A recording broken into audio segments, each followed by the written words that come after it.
This is Hard Knocks Talks. Jacob, welcome to the podcast. Hey, Dan. Thanks for having me on. I appreciate it. Were you a heavy drinker all your life? No, I was not. Alcohol was kind of always around, and I didn't see it as like anything negative, really. Mhm. And because I didn't see the negative effects that it could have on people, at least from my experience as a young person. I thought it was cool just to have a beer or something like that. No big deal.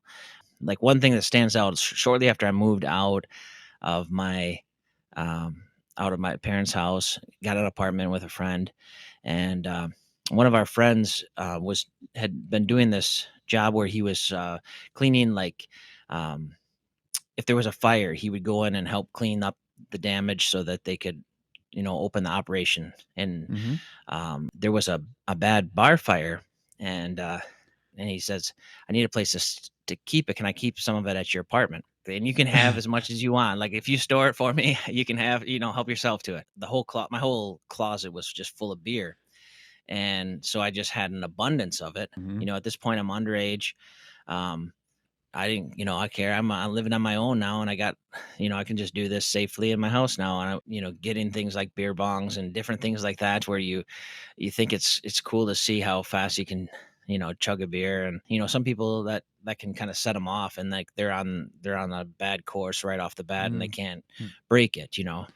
How long did it take you to go through a closet of beer?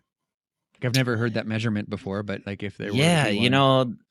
I can't pinpoint the exact day. I tried not to think about how much I was drinking, but I do know that there was enough for quite some time, Yeah. and it seemed like my apartment was kind of a common hangout. Yeah. What did it look like when the closet ran out? For one, alcohol is it can be expensive, and I was, didn't have a lot of money when I got to 21. It was, excited to have order some drinks at dinner. I was kind of um, sort of out of the party stage, but there'd be times where maybe I'd get together with some friends that like to drink, and so you'd have the occasional Mm-hmm. time where you had too much. So that would happen still. Yeah. There were certain things that would make me feel like if I had a drink, I just had this different confidence. Like I was like, just, I liked that feeling. And so that was kind of, that started to kind of like get me in that mindset that it was the ticket to more fun. It was the ticket to more confidence. It was the ticket to being able to, talk to girls. That's the Yeah. thing, isn't it? That's that confidence to so many men, man. And this is for real. Yeah. Like, it was the same with me. Like, I thought that I needed to be slosh drunk to talk to women, right? And maybe I did. I don't know. I didn't try a different way. Then you start building this tolerance for it. And, um, and you'd have those times where it was fun, and you'd be dancing and singing, and Mhm. just it just felt like a party. Sometimes I'd even would think I was thinking clearer when I had it, like I had all Mm. these good ideas that would pop up in my head. And so not drinking at work, but like just like if I was working on a evaluation or something like that, I'd have a drink while I worked on it, um, because I have a managerial role. And so I was taking on more responsibilities after a long day of work. It was like my excuse, like, I had a day, like I think I deserve a drink today. One or two isn't going to hurt anything. I'm going to have one or two again. And then pretty soon it's like every single day, you're having one or two. And then that leads to one or two really isn't enough. So you got to make the drinks a little bit stronger. I started to get into, cocktails and stuff like that, because, beer just was just filling, and it didn't really do the Mm. trick. At this stage, a lot of times there wasn't noticeable issue with it. Do you remember the first time that you started hiding it from your wife? It was about the time when she started questioning whether I needed another drink. I'm gonna go, because I would come down in the basement, and that's where our bar was. So So you had a bar in your basement. Like, you had like a yeah, full-on bar? Yeah, like a bar cabinet, I guess. Not really a bar, but like a cabinet full of, Like a I would shrine, try to like I a try to shrine have to like alcohol. it Was it? actually, it pretty much was, because it was really, I felt that there was always something someone would like. So I would try to, when I first started, I'd try to have like a bottle of even stuff that I wouldn't drink, Hmm. that somebody else, when they come over and I entertain, like, what would you like? I'll make you whatever you want. I got everything. So Just like so if they that they would wanted, drink with you. yeah, pretty much. And I Ain't thought, that and the something, eh? ones that didn't drink, it's like I'm sure I can find something you'll like. There's that song, I can't fix that, but I can fix a drink. That was kind of Yeah. like my theme song for a while. Like, Was it weird for you? Like, did people come over and refuse a drink, and you wondered what was wrong with them? absolutely, I did. Yeah, Hmm. I've got it. I'm set up. So like, if we were watching the game, like I got drinks. I got the fridge is stocked, beers, Hmm. whatever you want to drink. I've got something for you. And that's the Um, centerpiece of your life, and you don't even realize it. Exactly. Yeah. No, those are the subtle ways that, in your head you still didn't think, but it was leading me to the point where it was, Yeah. this is the progression in it, Like or in a it. man cave. Like, this isn't a problem. This is just my man cave. Yeah.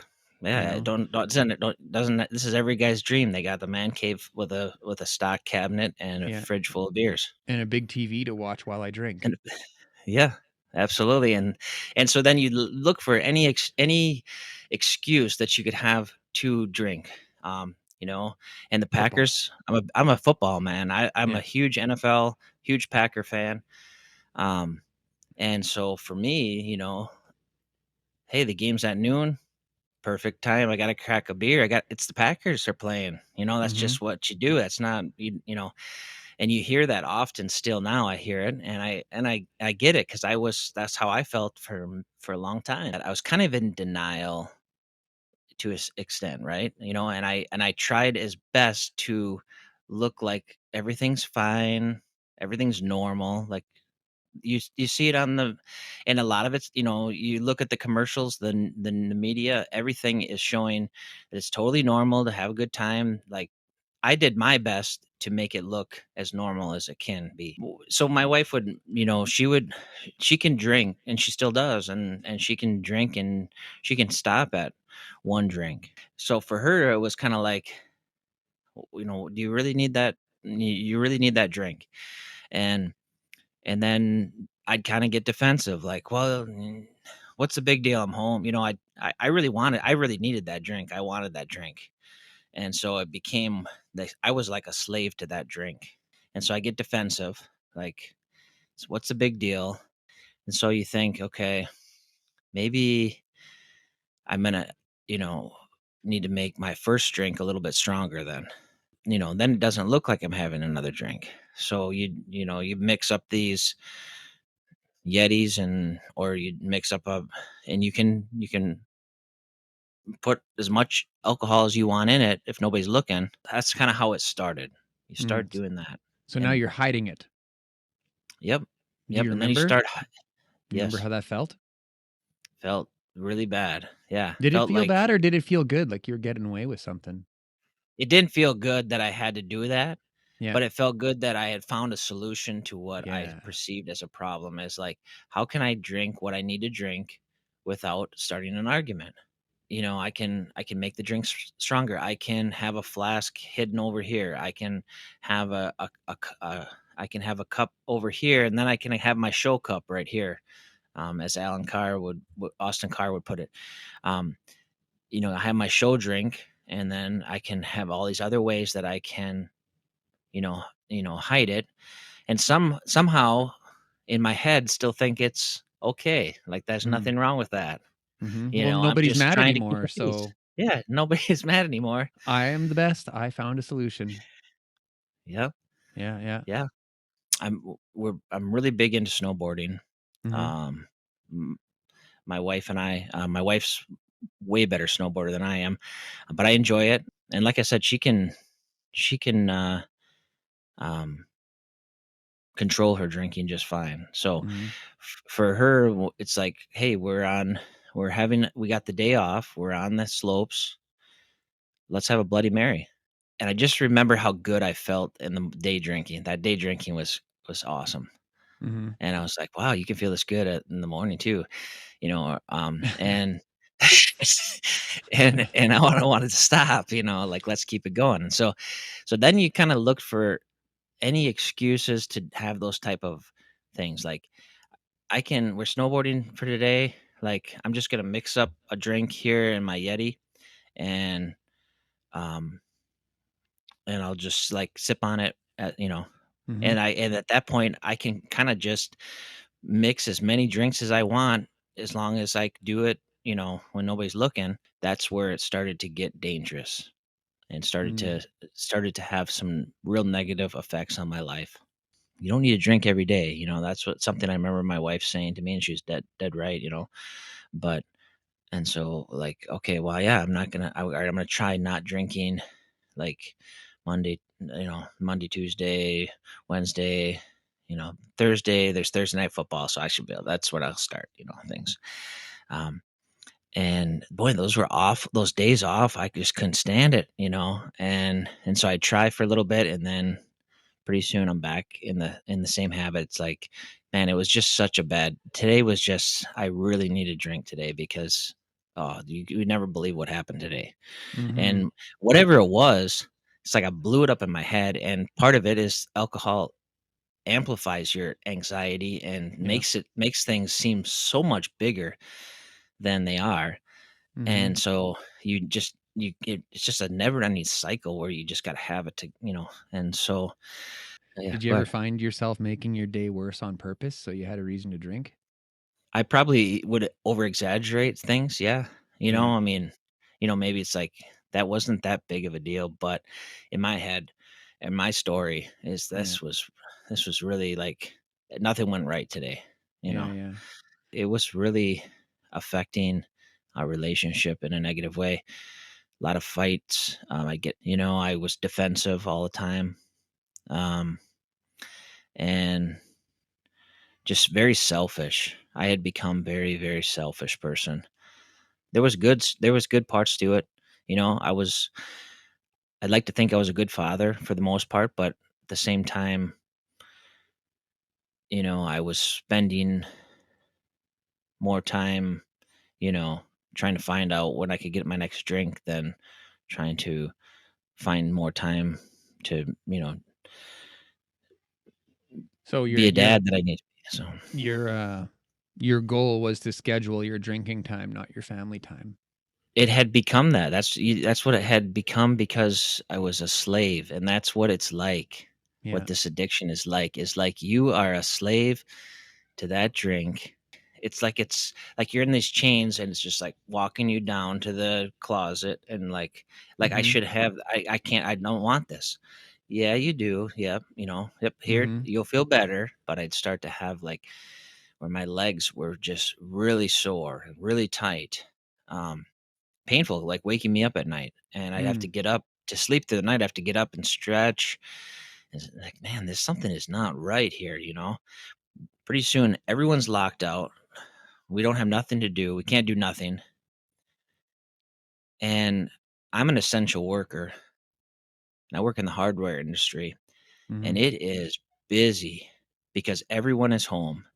I'm thinking everybody we're supposed to not be in close contact, and I got people all over, like, everywhere, and I had an excuse every night, like, I Mm. needed a drink because this is crazy.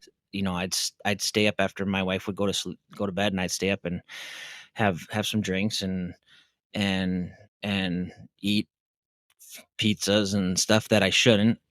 Gained Mhm. a lot of weight, so I Mhm. wasn't healthy. You start to, like, go to this store or Mm. I'm gonna order some groceries from Walmart, and I'm gonna go to this grocery store, or I'm gonna go to this liquor store, and you intentionally go to the different ones so that somehow they think that, oh, I haven't been to this one in like a month, so they're not gonna think anything of it. And then you got to try to somehow like sneak it into the house, and so it's not something I'm at all proud of at all. So, but I'm being Yeah. honest, Yeah. with you. And as far as how much, So those big bottles, those it's are hard. 66 ounces. Like, did they have the handle on them? Yeah, some of them had Yeah. the handle. Some of So them you're had the handle, but they're all the same size, so you're drinking 2 of those a week? or probably easier or more. Depends on if we were gonna go somewhere, then I would usually not try not to take my stash and let's just pick some up on the way. And then, sometimes it would get to the point where I might run out, and it's like there might be a kind that my wife prefers, and so I'm snatching hers, and then it's like, okay, now I got to replace her bottle before she notices. Okay, so now you're talking about, like, maybe even a hand we call them a handle here in Canada, right? Yeah, That's a 66. So you're talking several of those a week. I would say it probably at the worst, yes. Wow. Maybe more, maybe more. Wow. So Yeah. daily maybe. I remember Mhm. there'd be times where I would look at the bottle and I'd be like, did I really drink that much already? Like Mhm. it's already half gone. Like what the Mhm. heck? Probably in 2022, I was starting to have some of those symptoms like I was talking about with my legs really hurting. I always had that kind of that, you know, beer belly, beer gut, even, they Mhm. talk about, even though I was working out, I had been working out.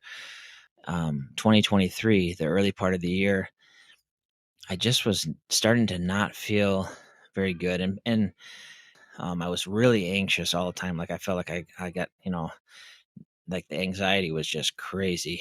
I go to the doctor. They didn't do like a liver test or anything like that, probably because I wasn't very honest about how much I was drinking. But at that point they thought maybe I had rheumatoid arthritis or something like that. And they said, Mm. and I was like, when I heard that, I was like, first thought, I'm thinking, man, I think of that of like an older person God disease, damn. I need a drink. Yeah. Got some bad news from the doctor. I need a drink.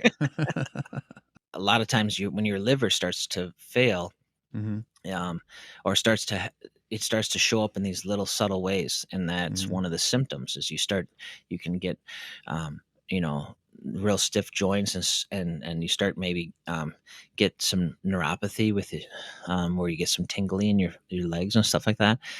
And so those are kind of those. That's why they call the liver, cirrhosis and some liver disease kind of that silent killer, because it's silently you're doing a lot of damage, but the liver doesn't necessarily, from what I've learned about it, have the pain receptors. So you don't feel the pain in your Yeah. liver so much until it starts to swell and starts to, like, you have some soreness on your right side because it's starting to get really, it's Yeah, starting yeah. to get inflamed. So they said maybe rheumatoid arthritis, maybe other things. Like, when did it become obvious that this is not anything other than cirrhosis? I had been calling in sick to work, which I don't call in sick to work, and so this was different.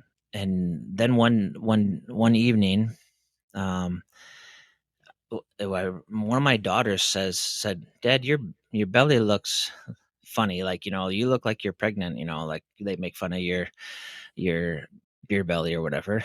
Even my wife kind of looked. She says, "Yeah, your stomach does kind of look a little. Something looks different about it." The very next day, I was at work. Man, all of a sudden my stomach was, bigger than normal, and it was also hard. But I asked my dad, and I worked with my dad, and I said, I got to ask you, Dad, something's not right. He didn't know what it was either, but he goes, something's not right, and you need to go to the hospital, and you need to go like today. I made the appointment, and it was a on-call doctor. My weight was like the heaviest it's ever been. And wow, what I gained like 10 pounds in the last week or something. Like, this is crazy. And anyways, I walk into that office room, and the doctor starts to examine me, and I could just see it. The look on the concerned look. He just had this look. I'll never forget it. He starts asking me things like, how much alcohol do you drink? And, how often do you drink? You knew what he was getting at. You know what I'm saying? Like, Mhm. I knew, like, holy crap, like, this is something to do with my drinking. Like, this is like, I know it seems like you should just think that and be aware that this is going to happen to you if you do that sort of thing. But some Mhm. reason I just didn't. He said, we need to get you to ER. He says, your abdomen is filling with fluid. and we need to get it drained as soon as possible. I said, well, I'm supposed to go on a work trip. And he goes, I think you need to cancel your trip. You do not want to be leaving the state. We need to take care of this like ASAP. So I called my wife, and my wife came over, and we went to ER, and then they're looking at my eyes, and they're, oh, hey, I see some jaundice in his eyes. It's time to be honest. And these were doctors and nurses and people that are customers that I know, and Mm-hmm. and I had been hiding it so long. For me, it was very humiliating. I was really embarrassed. No, my life totally changed at that moment. And I remember she goes, well, we need to transfer you. We actually need to transfer you to another hospital. It's about 45 minutes away, and she says we need to get once we got an ambulance coming. I'm like, ambulance, like this is. I was just in complete shock. Like, Wow. why do you think I need an ambulance? Well, and then they start to tell you, we need to get you down there safely, and Well, what for all did they these different say? reasons. Like, for what reasons? Like, what did they say was happening? Well, just the fact that I had all these fluids that need to be drained out, for one thing, and that the sooner we get them out, you otherwise they're just going to keep coming.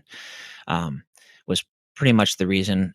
But there was also a snowstorm coming in, and they needed to get me transferred. So it ended up they finally allowed my wife to take me down there, and this is just too much to process. Like every nurse, every doctor kept asking me constantly.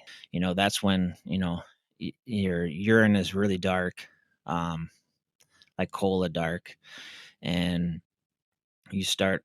I started getting really jaundice. My bilirubin number was off the charts, and people who saw me, like, if you saw me at the worst, most people thought that I was on the way out.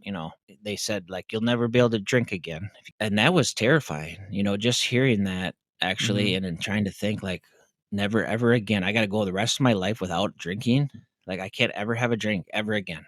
Like, Mhm. I can't fathom that. Like, that sounds like a like a prison sentence. Like, Do you remember your sober date?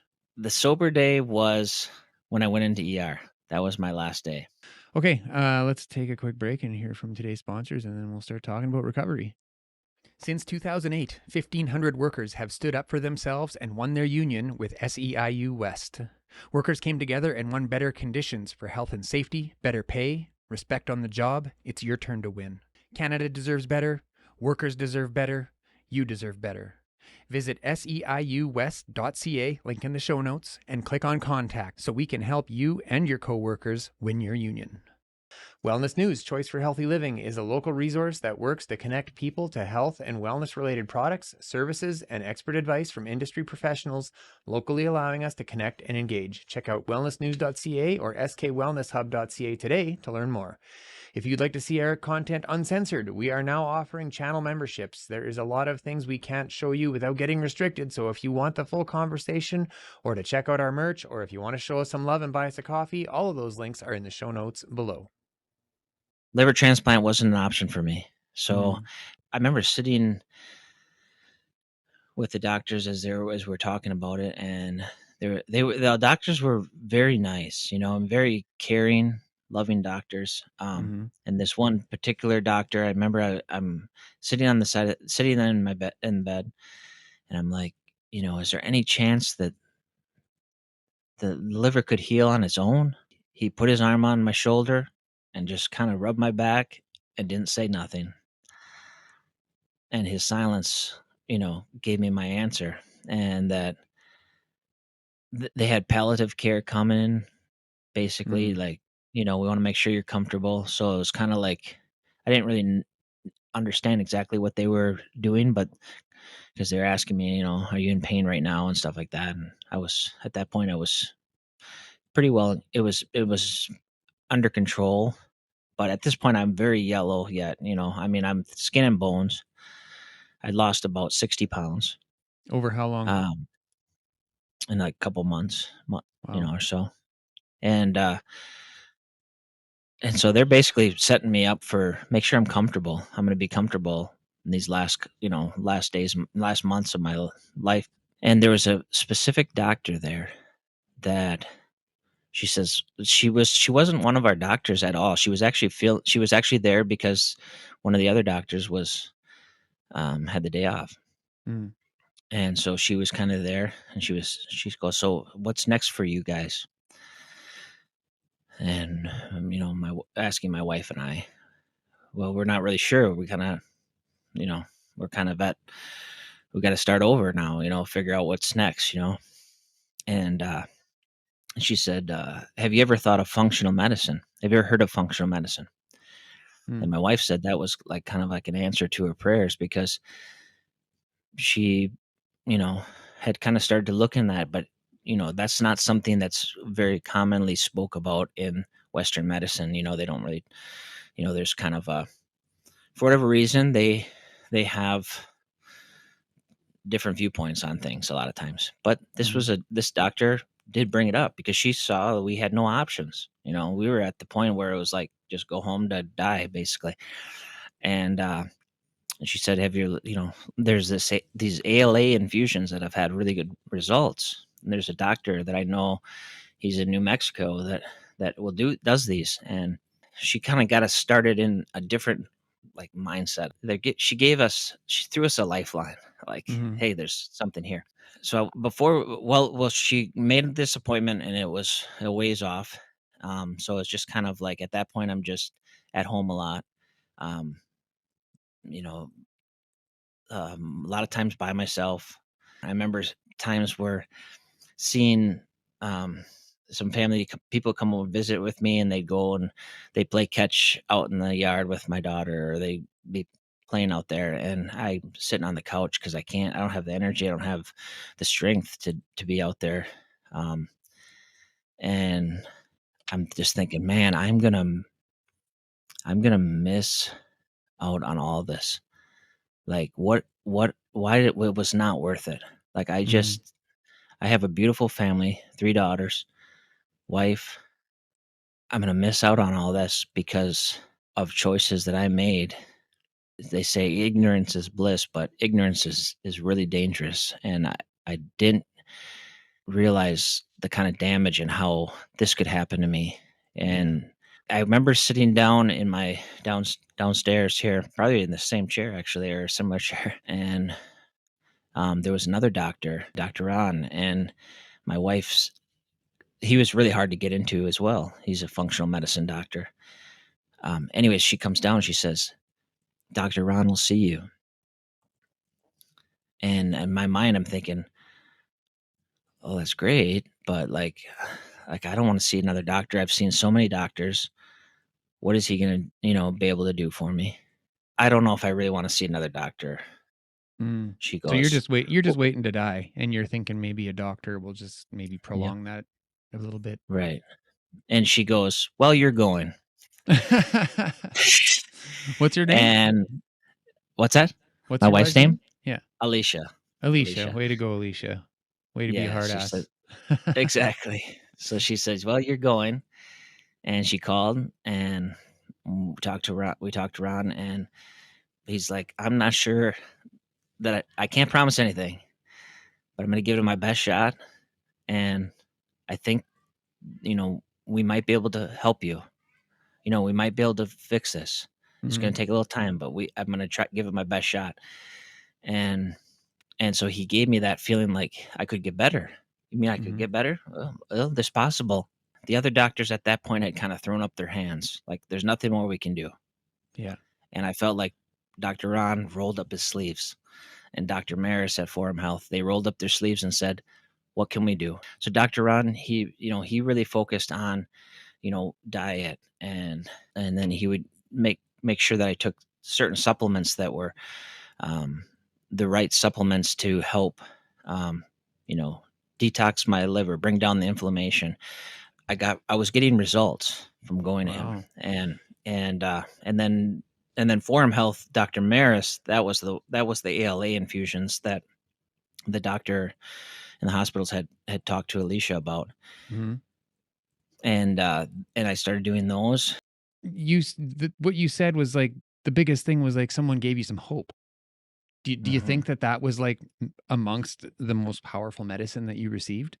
For starters, hope was instrumental because I kind of left hopeless. So as I started to when I was in meeting with these doctors and I was starting to get better, I was thinking, well, maybe, and I'd ask them, like, is there any chance I could have like a glass of wine with my wife, or I could drink, and but what I started to see was the benefits of it, and those moments where I was starting to feel more clear. And then went back, I started getting better. Like, I was getting results from seeing these doctors, and the infusions were helping, and the treatments from Dr. Ron, and the supplements, and the things that these things were helping me. And so I was feeling better. And so then I went back to work, and I remember being at work, and sometimes, like, things that, last time I was working, I was drinking all the time. So my mind is like in a whole different place now. And it was just, it's hard to explain unless you've been there, but, like, it's just, there's like this clarity, like Hmm. it's just amazing. It's like that, they call it that pink cloud, but that's how it was. It was like I was unstoppable. And so recovery for me, I did go to see a therapist and stuff like that to kind of talk through some stuff. But when I met with him, it was at a time when I still wasn't at the acceptance stage. I was still kind of like, Maybe I yeah, can I'm drink I'm again. actually, yeah, and it wasn't that bad. I'm doing good. Like, I'm fine. I'm in a good place. And so we talked for like 20 minutes, and then it was like, what do we talk about for the rest of the time? Because I didn't really open up. Hmm. And well, the turning point for me was an evening. We were having dinner with a good friend of ours, a sober friend, and I was kind of explaining some of these positive benefits that I've been talking to you about, and they recommended this book that I read, "This Naked Mind" by Annie Grace, and so I took the advice, and I read that book, and it really opened my eyes to how dangerous alcohol is. When you drink like rotten milk or something like that, right away you want to spit it out because your body's like, "Hey, that's bad. That's not good." Well, what happens the first time we ever taste alcohol? Usually, it's like, Hmm. "Oh, that's not very good." Um, and so that's kind of a sign that your body's like protecting you. Like, your body was created to protect you from this. Like, you shouldn't have this. So it tries to tell you, and when you're throwing up and stuff, it's because it's trying to save your life. Get it out of your system so it doesn't poison you. Hmm. Um, and uh, and that's just kind of scratching the surface. But there's a lot of things with that book. But that really helped me a lot. And then also for me, I didn't go to AA, and I didn't go to um, things like that. But for me, it was actually, social media was a big thing for me that helped me a lot because I started following different influencers. I kind of created the Feel Sober Good page, kind of just to kind of be like my page where I could just follow and try to, um, without people really knowing so much.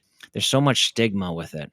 There's so Hmm. much, that you worry too much about what other people are going to think, and it holds you back from getting the help you need when you need it. And it was just so wonderful to hear somebody else talk about it, and I could relate to them. So you started sharing some of your own stuff on your page too now, right? I started to share stuff, and the very first thing I shared, was meant to be very private. um, and what I didn't realize at the time is that there's a setting in there that that when you create it off of your personal, that it shares it on your personal at the same time. So I Mm. had created this little post about one day at a time or something like that. After I posted it, some time had went by and I didn't really look at it or anything. And my wife said, I got this message from a friend, and she says, look what she wrote. And she says, I saw Jacob's post and I really appreciate his openness about his struggles. And I've been thinking about wanting to cut back on alcohol, and this really helps motivate me to want to try again. But then I was like, how did she find my page, or how did she even see it?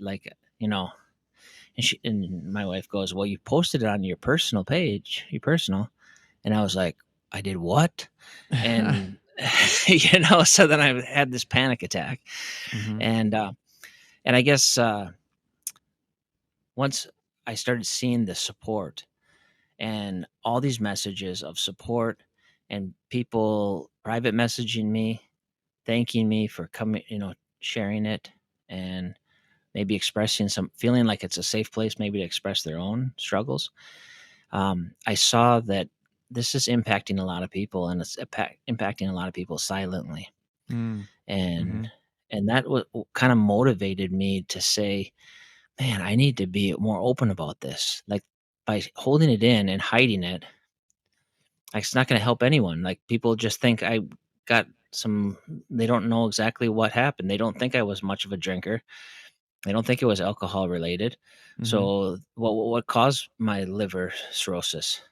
When you're open and you share that with someone, it's like it's like something changes in the room with the Yeah. person you're talking with. It's like Yeah. this. There's like, this is a safe place.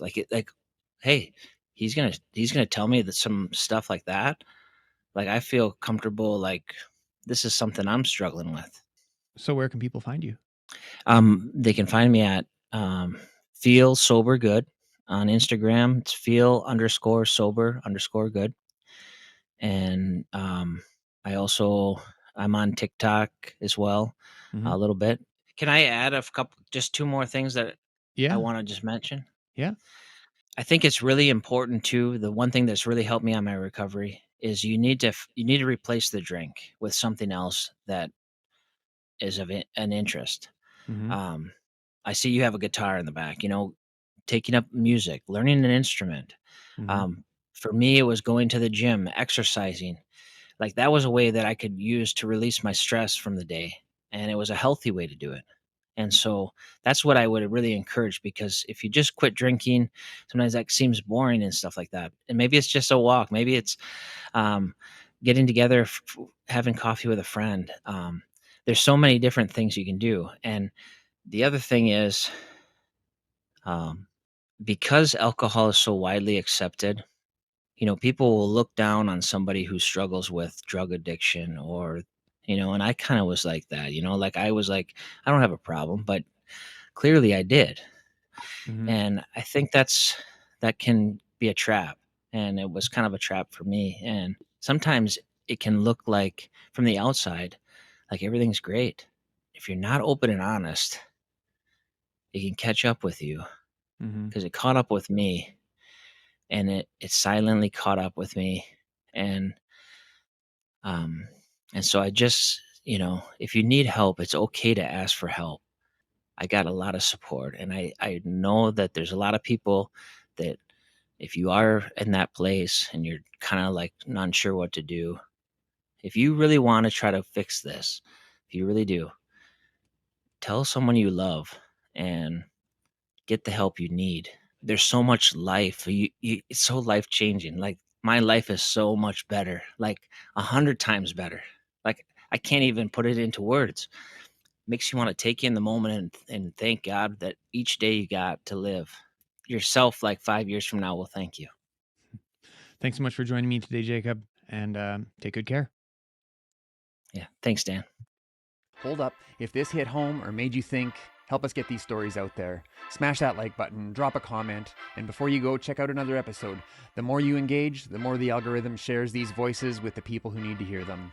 Big shout out to SEIU West, our official equipment sponsor, improving the lives of working people and their families and leading the way to a more just and humane society. Find their link in the show notes.